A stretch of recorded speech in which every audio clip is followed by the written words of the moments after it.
In dealing with the theme of ghost and paranormal stories from Korea, one subject you can't dismiss is Mudang, Korean Shamans.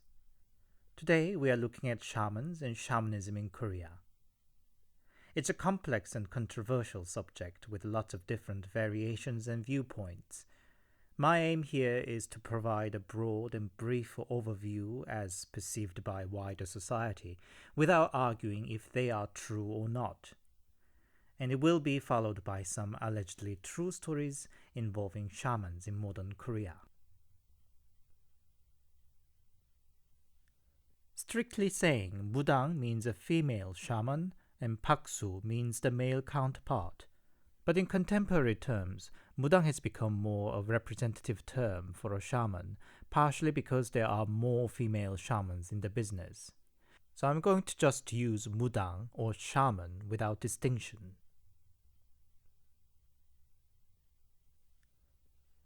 As in most other cultures, shamanism and shamans took an important position and role in ancient Korean nations up until the Middle Age. But as Buddhism became the national religion, it started to lose its position, and by 15th century, as the new dynasty based on Confucianism began, shamans became gradually one of the lowest of the lows in the society. That doesn't of course mean shamanism or shamans disappeared. Confucius' Joseon dynasty was distinctively non-religious, and people still turned to shamanism for religious and spiritual matters. But because of the low social standing of the shamans, the relationship had become a complex mixture of awe, fear, and despise, and that relationship continues today.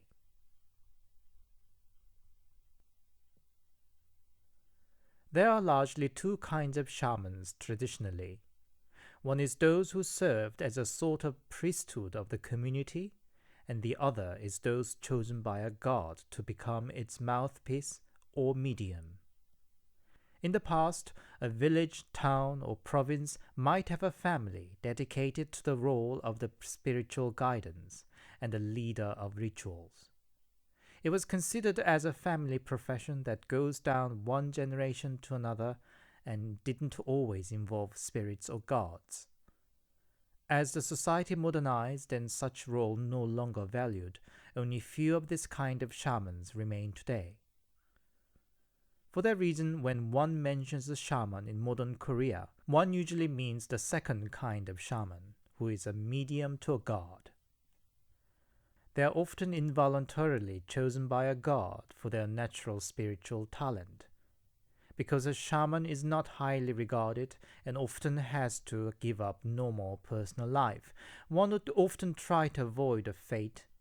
But the god that has chosen the person would make a hell out of the person's life, bringing various ailments and misfortunes until he or she gives in.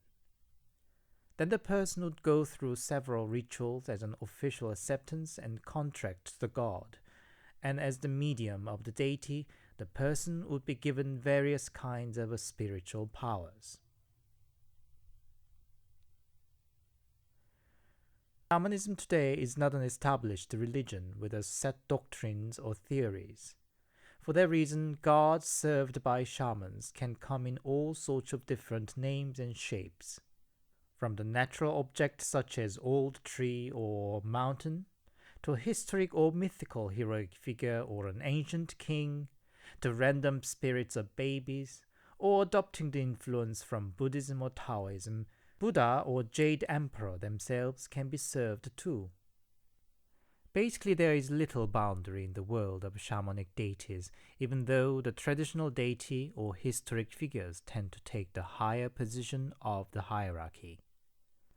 A shaman would take on the characteristics of the god when in contact with it, and its power would dictate the virility and speciality of the shaman.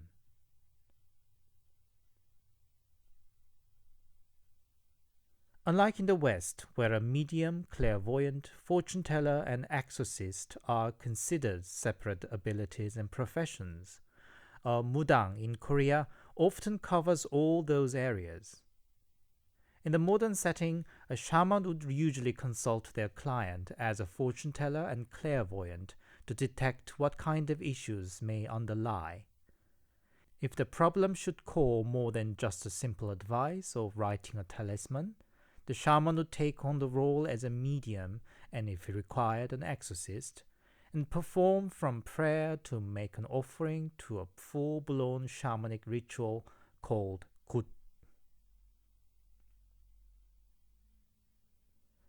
Korean shamanic ritual called 굿 is often a colorful affair. It involves music, colorful costumes that sometimes resemble the traditional military general, lots of symbolic relics, various food as an offering, vigorous dance, chanting, and sometimes acrobatic elements. It's basically the process to appease to a god or gods to forgive people's misconducts and grant them a good fortune. In the past, a shamanic ritual was often performed for the given community's good fortune, such as a plentiful harvest or catch, or to stop plague or bad weather. It was often considered as a festive occasion where the whole community came together. Though most of such rituals are extinct, but some of them are still occasionally performed for a folk festival, and some historical ones are protected as intangible cultural properties. Most rituals today are a private affair. While the process, symbolism, and bravura remains, some of the tools used can be replaced with more modern objects, such as a colorful beach ball instead of 5-colored flag.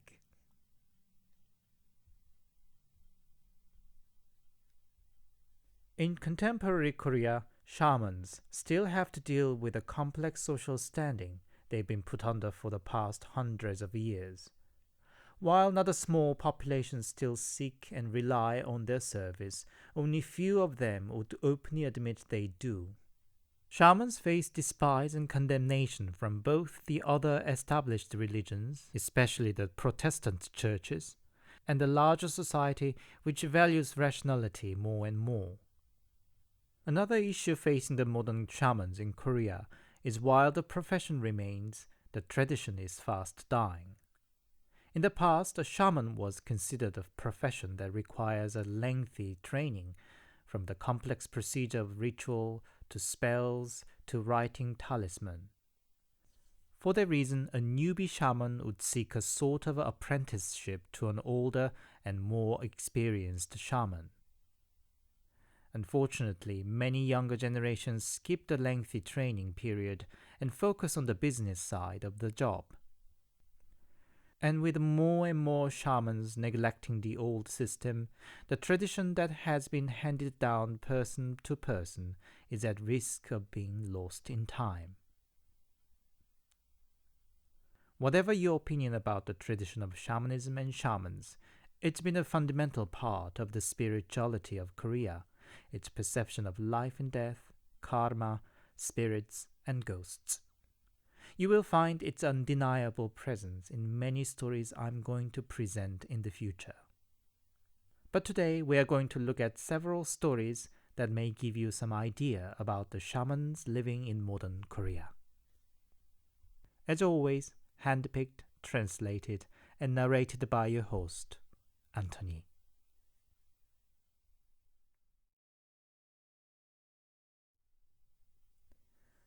I have a close friend who is a shaman. When we first encountered at the club, she was rocking a killer high heel and killer thick cat-eye lines. My first impression of her was icy chic to the point of rudeness. But that night, she helped me and my friend out from guys who tried to spike our drinks, and the rest is, as they say, a history. No, but really, we indeed had a longer history. We had met when I was a little girl already. In my town, not far from my own humble home, was a grand house, a traditional equivalent to a manor house. Coming from a poverty-stricken family, it practically looked like a royal palace to my preschooler's eyes. And the owner of the house was a famous shaman. I instinctively knew it was a grand place and just loved hanging around, looking at the big wooden pillars, wooden gate, etc. One day a plain-looking woman came out of the gate and invited me in with a smile. For a promise of a snack, who was I to decline such an invitation? As I walked in, I saw a teenage girl sitting in front of a piano. I thought, that must be the princess of the house. And yes, that was the shaman friend. The woman invited me in was her mother and the famous shaman herself. She was kind to me, told me I have a kind, innocent soul, and I occasionally visited her since then on, mainly attracted to the snacks she offered me. The daughter I only passed by rarely. She never talked to me, and the only impression I got was her pale complexion. And of course I could not have had any idea what she was going through then. Her mother, the big shaman, had a dream of becoming a concert pianist, but couldn't resist the god's call and became a shaman. Her daughter, my friend, wanted to become a pianist herself too. She deemed very talented and went on to study at a reputable university in Seoul. But the fate of shamanism running in a family sadly didn't make an exception of her. The real sad part of the whole story is her youthful romance with a violinist boy whom she met at the high school. They often played a duo together and promised to go study abroad together in the future. But my friend's fate started to reveal itself.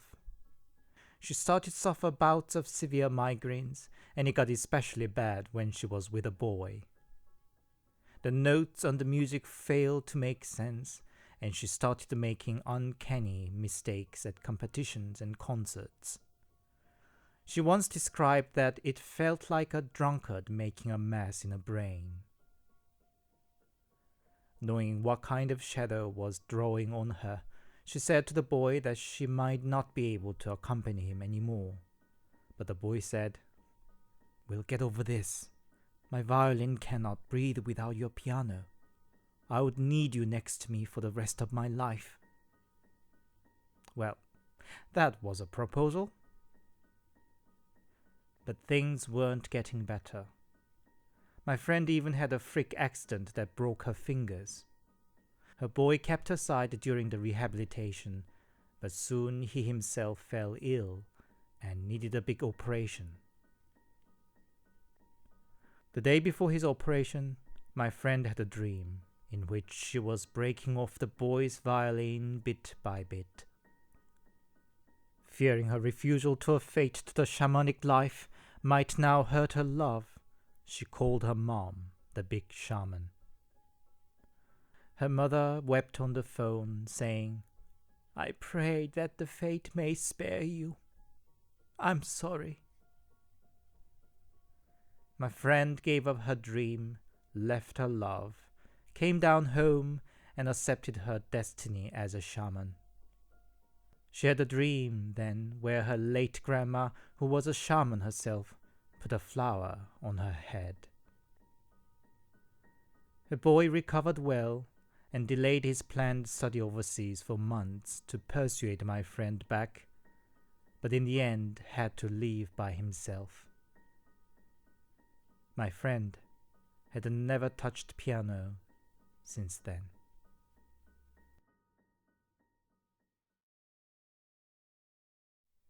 For a time I worked at a nail salon. There were 3 manicurists, including myself. One day we got 2 middle-aged women, first-time customers, to the salon, and not long after, a male customer whose nails I got to work on. He asked for black nail polish. It's more or less a routine that we make chit-chat with our customers, as it usually takes about an hour start to finish. I noticed my customer using Seoul accent, so I started the conversation. "I guess you're from Seoul. Are you visiting Busan for a holiday?" "No, I'm here to shoot." "Shoot? A film? Do you know this program on TV?" He mentioned the name of the popular program, basically a competition format for exorcists and shamans, and that he was going to participate for the coming week's episode. He insisted that I checked out the trailer for the upcoming episode. By then, both my colleagues and the two female customers were all curious, and we watched it on a notebook. And indeed, he was a part of the show. Anyway, I continued working on his nail, both somewhat intrigued and somewhat creeped at the same time. This guy occasionally rolled his eyes back as if contacting spirits then and there. He explained that spirits he was serving was a grandpa, and he'd contact him only at particular times, and without the contact with the spirit, his fortune-telling would have only about 70 to 80% accuracy. One of the customers wouldn't seem to let go of this chance meeting and started asking the shaman guy's opinion about her new business venture. He duly rolled his eyes back again, then rather than giving the answer to her question, asked if there was somebody ill in the family and that the person might pass away in a week. And then, pointing her companion, he asked if she was her sister. They were indeed. They looked so different, we were rather assuming they were friends. The woman followed with admitting that her grandmother was ill. The shaman then added, "If you want the business, be your own boss. The business partner you're looking is likely be a scammer." The woman admitted that she was indeed thinking of having a business partner. She asked what she should do, and the shaman instructed her to write down the names of all her family members on a piece of paper. So she did, her husband's, her own name, and her two kids. The shaman looked at the names and said, "You have one more kid?" The woman first denied, but then realized he was talking about her child who passed away at the age of 1. She looked practically in shock by now. The shaman then drew something on the back of the paper, a talisman, I suppose. We asked him that he should tell us something too, and he agreed to grant one question for each of us. The other two colleagues asked how it would turn out if they opened their own shop. I myself thought over what I should ask, and settled down with when I would finally get a boyfriend. He then rolled his eyes again and said, "Take a note. January 11th. So I of course noted the date down. You are meeting him on that date at a gym. 2 years younger, well-built and good-tempered. Has a good car too. He shall hand you his name card and ask you for a date." So of course I marked the date on my calendar and signed up for a gym 2-3 months well in advance, which I wouldn't have dreamed to do otherwise. Came the big date, and my colleagues were teasing me that it was the day to hook up the younger boy. I was excited myself too, looking all around the gym, thinking, could that guy be the one? Or that one? Until the gym closed. Well, nobody even said a hello to me. Next day, upon hearing my disappointment, the colleague suggested that shaman might have meant the date in a lunar calendar. I thought, well, that makes sense, and waited over a month. It was my day off too, so I arrived at the gym 2 hours earlier than usual. I must have been on the treadmill for 4 hours. Well, no ducking guy. And I'm still a single to this day.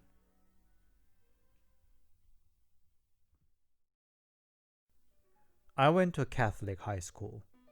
I'm not Catholic myself and no way religious at all, but it was by pure chance of drawing lot.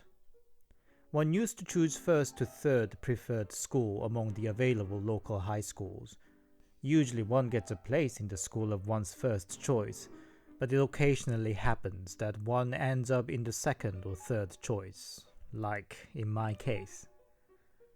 Naturally, most of the schoolmates were devout Catholics, and so was my friend, whom I'll call R. He subsequently chose the way of priesthood. One Saturday afternoon, we were on our way back home and saw a shaman performing a ritual as a part of the town's folk festival program. There were lots of spectators already circling around the colorful ritual. We were almost the last comers and could only get glimpses between layers of wall of people. Then I noticed my friend R looking down and mumbling something to himself. I asked what he was doing, and he said, "Such a ritual is all fraud.